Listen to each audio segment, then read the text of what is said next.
Gallwn ffactorio'r gwahaniaeth rhwng un peth wedi'i sgwario a rhywbeth arall wedi'i sgwario fel swm y pethau sy'n cael eu sgwario lle os efo'r gwahaniaeth rhyngddynt. Enghraifft, mae x di sgwario tynnu 9 yn hafal i x di sgwario tynnu 3 di sgwario.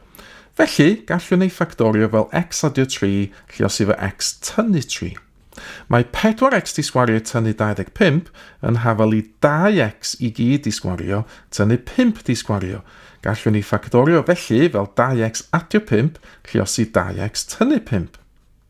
Ar gyfer 18x di sgwario tynnu 72, nid yw 18 na 72 yn rhif a sgwâr, ond mae ffactor cyffredin o 2 yma.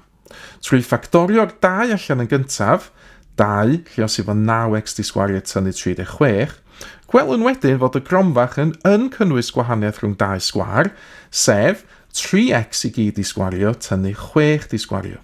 Gallwn ffactorio'r cwestiwn felly fel dwbl 3x adio 6 lle os i 3x tynnu 6.